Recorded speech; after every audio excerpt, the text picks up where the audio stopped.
This is how dumb I am. I didn't actually reveal this to Chris Demm. Yesterday, oddly, I was on HBO, that HBO Max, and I started rewatching White Lotus, which Biggie and I liked so much. Okay. And yesterday we talked about the ending, ending. the pooping.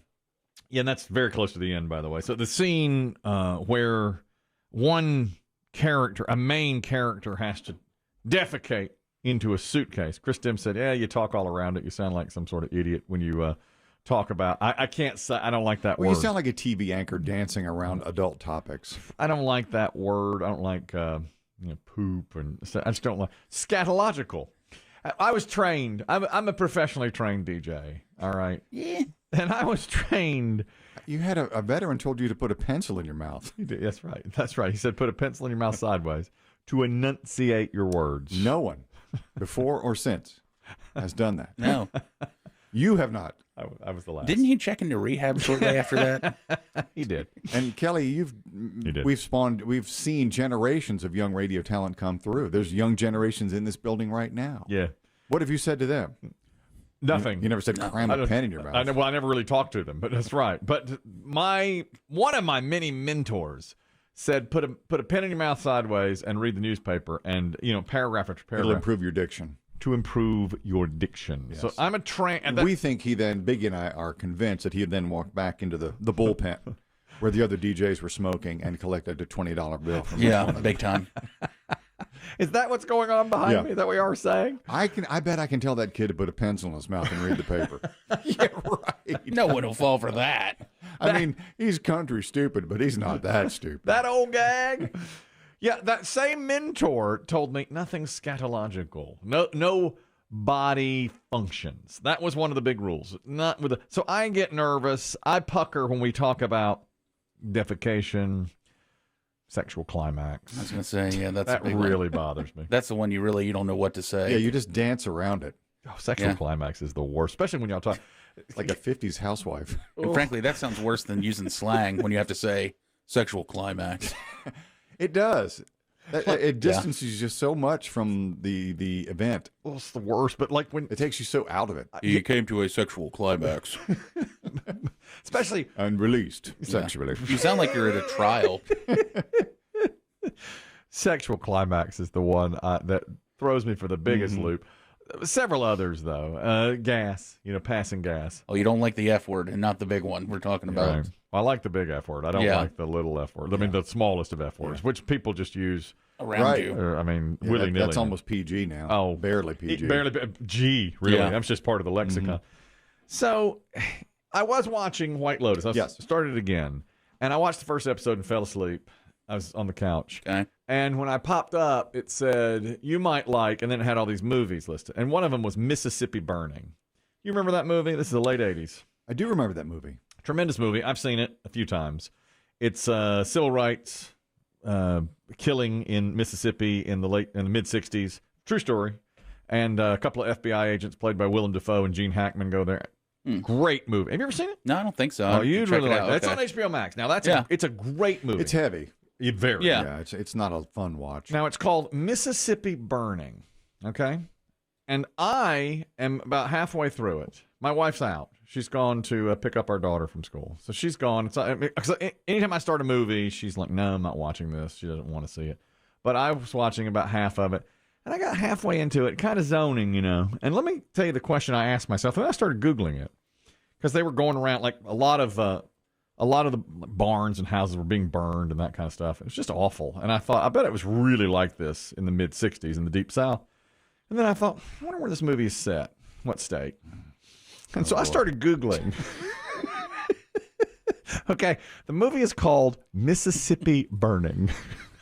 Your first question was about the burning. Right. I was like, I wonder if this really happened. And then let me get the old phone out and Google.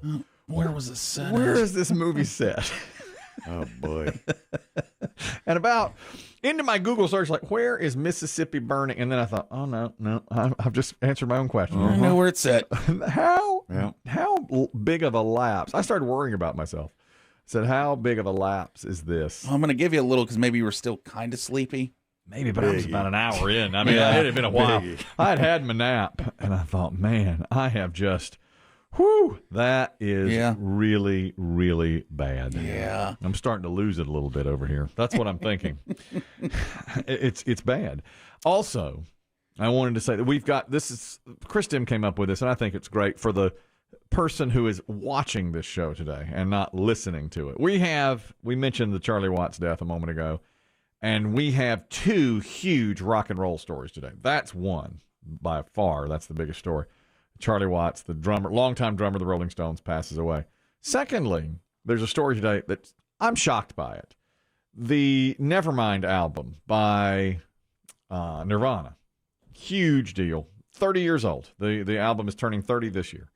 And they're getting ready to have a 30th anniversary celebration, I believe.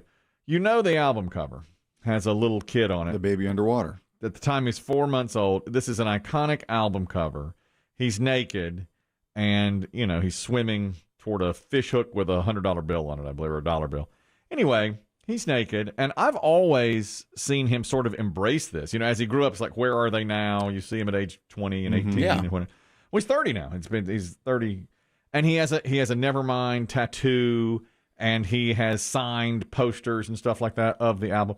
He is now suing the band because he says this is child pornography, and he says his parents never signed off on him getting that. So we're going to have, or being on the album cover, so we're going to have Lisa Lanier on, our official attorney, to comment on. I'm hoping she comes on. We've tried to make contact with her. But it's not a scheduled time with Lisa. That's right. And this is where things get different. So I said to Biggie, now usually we call her 5 minutes ahead, or like right a minute ahead before during a commercial break.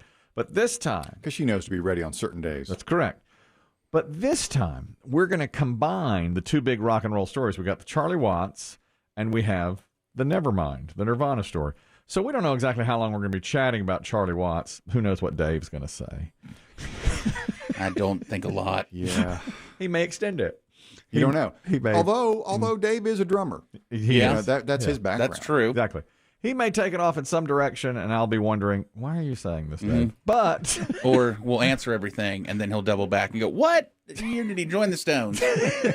well, as we've already said, Entirely possible. Right, and I'll say, as Chris Demm pointed out 2 minutes Earlier. ago, 1963 or whatever it was. Right. That's how that may go. We don't know how long we're going to talk about Charlie Watts. Phone lines might light up. Sure. know. So I told Biggie, I'm going to give you a signal when I feel the Charlie Watts is winding down to call Lisa Lanier so we can move on to the Nirvana's piece. That's during the transition from one story to the next. Because we have to prepare, I have to call her and say, hey, Lisa, you're going to be on in 2 minutes or whatever it is. So Biggie will quietly turn to the phone and call Lisa Lanier. Those that are watching this on camera will get a real treat. All you dozens.